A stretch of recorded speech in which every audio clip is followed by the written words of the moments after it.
Hello, I'm Honor Baloo, and welcome to the From the Top podcast series where we have interesting conversations with interesting business leaders. And today we're talking with Edgel Groves, who is co-founder and president of passpass, whose mission is to keep every business in business. So welcome, Edgel. It's nice to see you today. Yeah, thank you for having me. Very nice to see you. Thanks for making time today. So tell us more about what you do. Right. So, well, first of all, you and I just discovered that we live in the same city and we're not too far away. So it's actually pretty cool. It is, yeah. Yeah. So Small world. PassPass, the easiest way to put it is I actually like to tell a little bit of a story Okay. to lead into it. I started a media company with a business partner friend of mine who's also the co-founder of PassPass as well. But we had a multimedia company that had a radio station and multiple podcasts and personalities, and we were struggling to find the proper partners and advertising and sponsorships last year. Even though we had plenty of success, but we were looking for a way to scale it up. And so we thought, well, we have a lot of followers and a lot of listeners here in Nashville. How can we provide more value to them? So we went out to a lot of the local restaurants and bars and tourism. We said, hey, if you guys could offer a discount into a marketplace, we might be able to get some members to pay a monthly fee to come into your business and patron and be part of a community here. Okay. So we built this thing called the Nash Pass. That was our idea, to have a very closed sort of cool club where if you have a Nash Pass, you pay $5 a month or $60 a year, but you get discounts to your favorite places around Nashville. And so we built that as a very just sort of standalone business that sits on top of what we were doing with the multimedia business. And we launched it and it went really well. And we got some great feedback. But in particular, one of our vendors and partners in town here called and said, hey, we really love what you're doing. Can we sell the Nash Pass to our customers on your behalf? And we got really excited. We were like, well, Yeah. we said, well, of course you can. And we said, how many units do you think you could move? And they said tens of thousands yearly, just from our one location. And that was a light bulb moment for us, as we realized what businesses didn't have was a way to sell a membership to something larger than just their one location or Yeah. their business. So if you can co-op businesses together and a community together, they think there's more value for the customer to buy into something as opposed to just a one-time thing or just for one location. And so we came back to them and said, well, what if we give you a rev share? What if we give you a revenue share in perpetuity of every membership that you generate? And they said, well, yeah, the no-brainer, we'll do that. It's a win-win for us. It's value to our customers. It's revenue for us that doesn't eat into our bottom line revenue. So Nice. we went back to a bunch of other vendors and said, would you be interested in the same deal? And they all said yes. And that was the moment we sort of paused Nash Pass and we go, this is a much bigger play. We need to build something that can support all these businesses. If we allow a sort of global co-op community for businesses to sell a membership, which is a passive income stream that doesn't cannibalize their current income stream, it just sits next to it. Yeah. They can survive as businesses because their bottom line, everybody's having a tough time finding bottom line. Yeah. So we built it out and we renamed it PassPass. And we have scaled since then to over 1,000 businesses in the US. We have 1,000 affiliates, which is sales affiliates in the US. And we're Wow.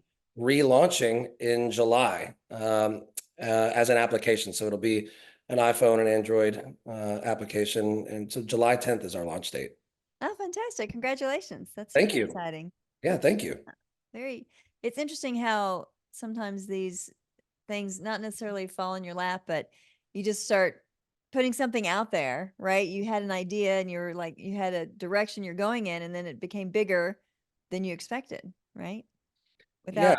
Without even kind of seeing that opportunity. That's exactly, yeah. I feel like as a business owner, entrepreneur, you have to be ready to pivot and iterate at any point. And this was definitely one of the biggest pivots in my career because I come from the music industry and the music tech industry. If you had told me a couple of years ago that I'd be building a global discount marketplace that connects businesses with consumers, I would have said, I don't know what you're talking about. I don't know. Have any idea what you're saying? Yeah. That's funny. So what are and I don't know if you guys have gotten this far, things are moving fast, but what are your goals for the company, say, in 5 years? Well, we looked at the addressable market, the total addressable market, and went, well, just in the United States alone, there are 33 million independent businesses, right? So Wow. this is the sort of bedrock of our entire nation. Like without that, until I was building this business, I didn't really notice as I drove around or walked around the underbelly of our society. But once I started to notice, I went, oh my gosh, there are so many businesses and they all support the community. Without the dry cleaners or the bowling alley or the pizza place on the corner, like what do we really have? We're all kind of just stuck with Walmart and Target, right? Which is Right. that's a terrifying notion in itself. Yeah. So we looked at that and we went, well, okay, we're never going to run out of businesses that we can help in the United States alone. And so our goal is to really keep going, keep putting deals into our marketplace that can drive consumers back into the doors and the websites and the brick and mortars of these businesses and help them find more customers, more revenue, and help them build a closer relationship with them. So each business that signs up with passpass, they sign up for free. We never charge them. There's no SaaS fee or platform fee. We essentially just go, look, you can put a deal in here, and if people want to come in and claim that deal, they can do that. We give them a dashboard. So anytime somebody comes in, they claim that deal or they sign up for passpass on site through that business, they also have that person's information. So they can now deal directly with them. So the plan for us really is to say, let's keep this going as long as we can. We're not trying to take on too many overlords too early on and have people tell us what to do. Yeah. If we can run a business that runs itself and it's cash positive, and we can just keep going and expand this into other markets, into other countries, other territories, that's our vision. And that's again why our mission statement really is keep every business in business. We're not here to just turn this thing around and flip it in 2 years and sell it and go, well, good luck with your business. We really do think that our mission statement is probably one of the most powerful ones that we've seen in a long time. Absolutely. I mean, I think it's very ambitious to have Yes. a mission statement like that, right? To keep every business in business. And so shows what's important to you guys. It's not just about making money, it's about helping these businesses. And even it's kind of the, eat local, the things that people talk about now, buy local, things like that. It's helping a lot of local locations, right, across the country. That's super That's it. exciting. Yeah. Thank you. So, you've done different things in your career. What would you say is one of the biggest learnings that you've had in life or business? Well, that's a great question. I So I started off in a band. Let's just start there. I left college early, started a band, got a record deal, and hit the road and played 200 days a year for the better half of 10 years. And I never thought I would leave the music industry, but I eventually got out from behind, like playing the guitar, the drums, and I started a record label and with a business partner, a friend of mine, and that eventually got sold to a larger company. And as part of that deal, I was able to go work for a major record label. And I moved to Los Angeles. Never thought I'd move there. Moved out there. And I was so used to the old school music industry, meaning, we would sell physical records or vinyls or whatever it was. And that's how you did it. You toured and you built an organic fan base. Well, just about as soon as I landed in LA, within 2 years, the entire music industry flipped into Spotify and SoundCloud and the digital streaming services, which I never really saw coming. In a way we did because we saw Napster early on and we saw Yeah. that. But there was a point where even in that moment, I realized, oh, you don't know what's going to happen. Your job is not safe. The way you see things is not safe. And you're going to have to learn how to be okay with changing your worldview. So in 2015, I started my own company again. I left the label and I built something with a few business partners that was great, and it was all based around streaming. So around Spotify and that whole agriculture that was building out. And that company ended up getting absorbed by SoundCloud. So once SoundCloud absorbed that company, I was able to go in and really see the underbelly of a very large sort of music streaming service platform. And it was my first foray into subscription, like truly understanding subscription applications and building a subscription business to consumers. And so we had, tens of millions of paying subscribers on SoundCloud, and understanding how that tech is built, understanding how the product is built, the engineering, and what it takes to really sort of manage those teams, and then manage the sales teams around that and the monetization that supports that.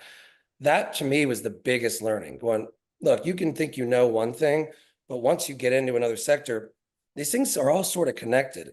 Yeah. And I think it was a blessing for me to see what it was like to be at a company that big that was building subscription revenue, because I didn't know it would serve me later in what I'm doing now, which, Right. subscription is subscription, and knowing how to build that out is not an easy task. So I would say that was probably one of the biggest moments for me is not knowing what I was getting into, but then looking back and going, thank God that happened. Well, you seem like a person who sees opportunities, and you kind of a serial entrepreneur. Have you always sort of felt that pull to kind of do your own thing? Absolutely. I have a tough time with authority. Not in a bad way. I love mentorship, and I love being in business with people, and I love having business partners, but I also love being the tip of the spear.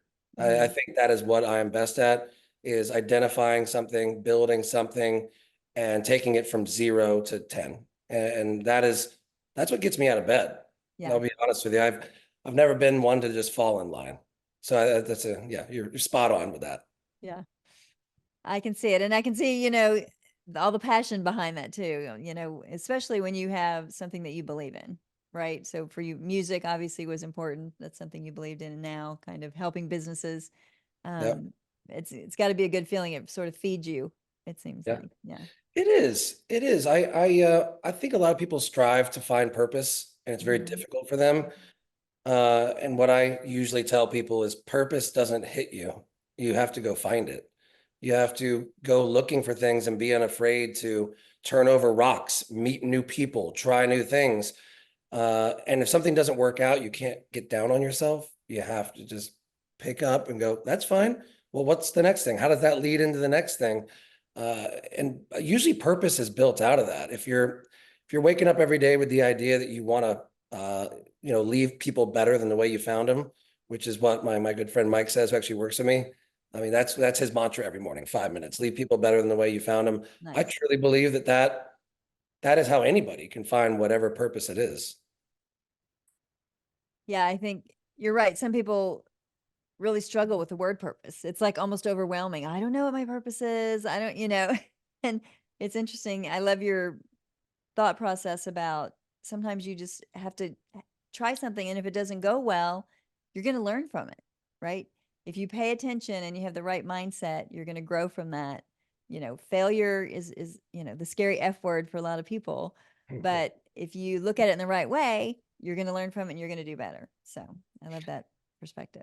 I like that too. I mean, what about you? Is there something that you really strive for every day? Something that For really, me, yeah, well, as I mentioned to you when we talked previously, I work with CEOs, groups of CEOs, and I love helping them sort of find the answers that they need. I mean, obviously, people are CEOs because they're problem solvers, but a lot of times it can be lonely, right? There's why they say it's lonely at the top. So helping them have somebody be a sounding board for them, and just kind of lowering the anxiety sometimes and the feeling of loneliness, and helping them see that there are other people, put them in a room together and they kind of look across the table and go, oh, there's somebody that has the same pressure that I do, the Mhm. weight on my shoulders, and it's somebody to talk to that kind of gets it, because it's hard to find somebody that really gets it, the pressure of being a business owner, unless you are one, right?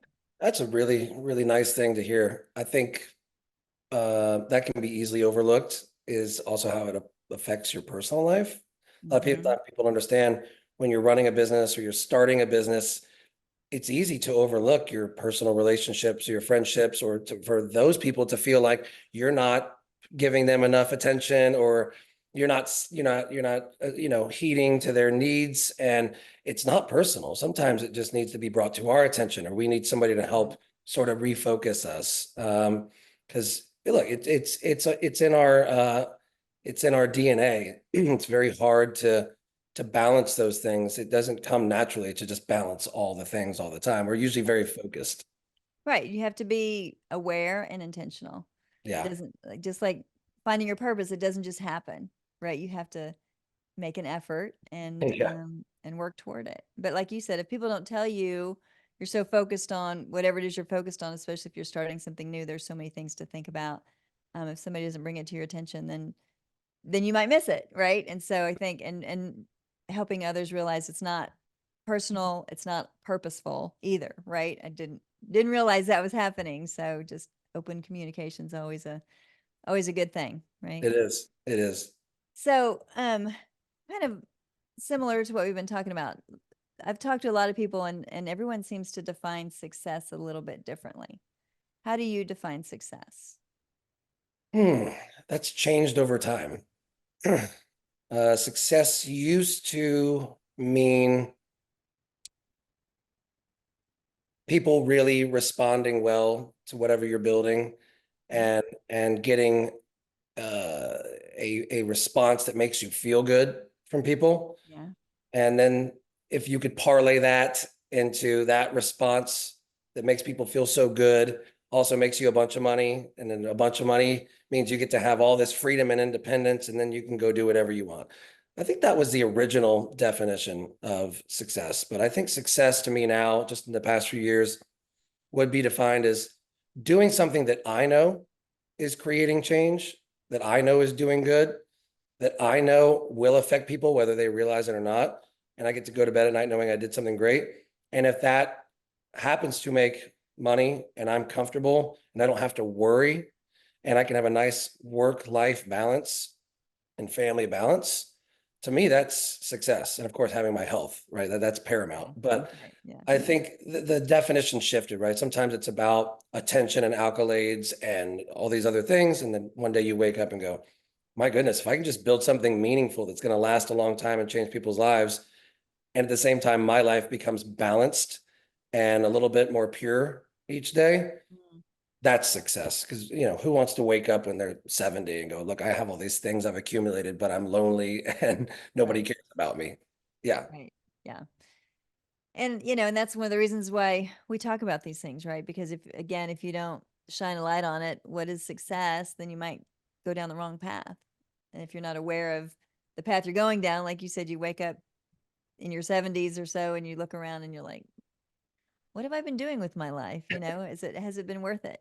Has it Yeah. really ended up the way that I thought it would? So, Well, that was one of the reasons to leave Los Angeles. I was there for, 9 years, almost 10 years. And I found that the sort of paradigm in that city was chasing the stuff that sort of leads nowhere, the pot of yeah, gold at the end of the rainbow. And I yeah. wasn't meeting a whole lot of fulfilled or happy people. Mm, And I realized it was just a cultural thing. And not everybody, of course. I'm not making a yeah. blanket statement, but it was just part of it. And I thought maybe it's time to go somewhere where I could center myself and find a new path and new purpose. And moving to Nashville has definitely assisted in that. I mean, I'm from Atlanta originally, so Okay. I'm from the South. Yeah. So coming here was kind of coming back home, but it was the right move. It was definitely the Good. right. Yeah. Yeah, I think Nashville's a special place. I've been here about 5 years, and it's a warm and welcoming but vibrant city. Yeah. Yeah. Where are you from? I don't think I know It's that. so grew up in Oklahoma, lived about 20 years in Dallas, 8 years in London, 8 years in Michigan, and then Nashville. So Oh, wow. kind It's of pretty all over amazing. a little bit. Yeah. So it's been Nice. fun. It's been fun, but we love it here. Yeah. So staying on the subject of success, we kind of talked about what success means to you. Who comes to mind when you think about success? Hmm. That's a really good question. Um, who comes to mind when I think of success?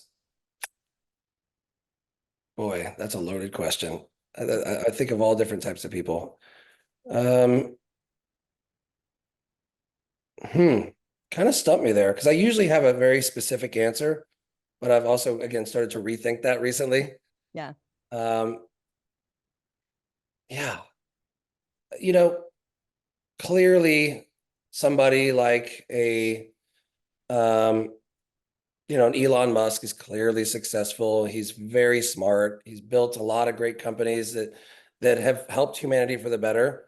Um, and I think there's a lot to learn from people like him. There's a lot of lessons as a CEO or as a president or a founder that it's hard to find elsewhere, uh, Hmm. just because he's done it at the highest level in so many different places, Yeah. and made a lot of mistakes along the way too. So, I, like you said, success can be defined as the people who made all these mistakes, but they're not failures. They just made mistakes and they got better and they got Right. better. I definitely see him as one of those people. I also see, somebody like a Joe Rogan as one of those people, right? Like, regardless of beliefs or political beliefs or where you stand on anything or religion, I see somebody who started a podcast because they just wanted to start a podcast and they didn't know what it was going to do. He talks about this. He goes, I didn't think this thing would ever make any money. I just did it because I wanted to talk to my friends and I wanted to have open conversations. And that was like 15 years ago, 16 years ago. He just started it. And here he is, the biggest podcaster in the world, and he can get anybody he wants to sit down and talk with him, and for better or for worse sometimes. But I think, to me, that is also success. Hmm. Somebody who just followed their nose. Yeah. They did something because it felt right to them, felt good to them. And they didn't have this gigantic plan to take over the world or manipulate this or manipulate that. It was very much just I'm just going to do this because I feel like it's the right thing to do. Hmm. And in a lot of ways, the universe rewards that. I truly believe that. And it took him in the right direction, right? It did.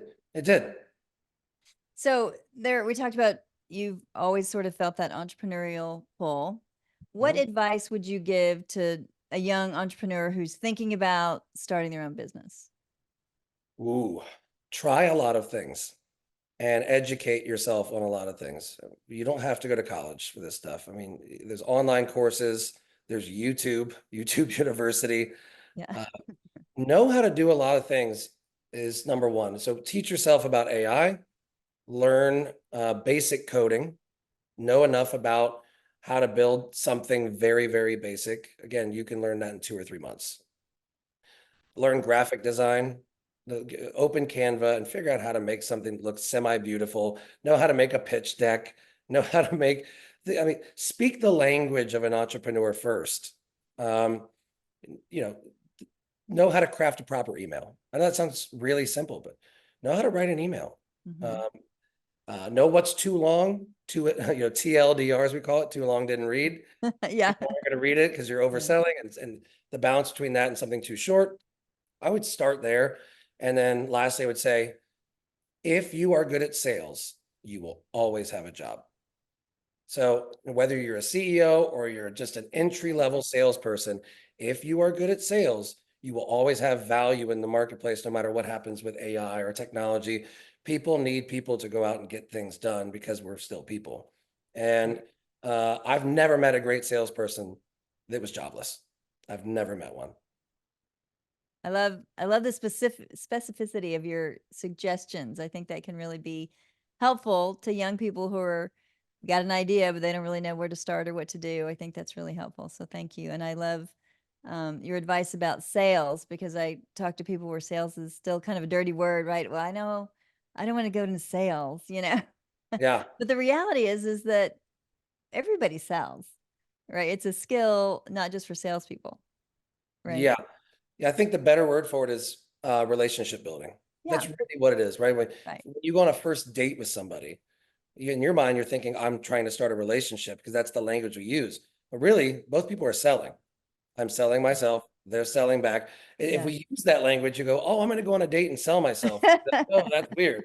But that's really what's happening. Yeah. Uh, and I think even with passpass, in in the few months we've been building our marketplace, if you really take a look at the businesses that are most excited to be doing this with us, it's relationships. We built the relationship. Mhm. Yes, of course, we sold them on the idea and the vision and the passion, but they trust us and we trust them. There's something a little bit deeper there. because we want it to last. You want Right. these things to last. You can't, this idea that sales is dirty, it's because you're used to this. Get them to the sale, get them to give you some money, and then poof, disappear. Right. That's Yeah. the idea of sales to people. That's not good sales. That's actually really bad sales.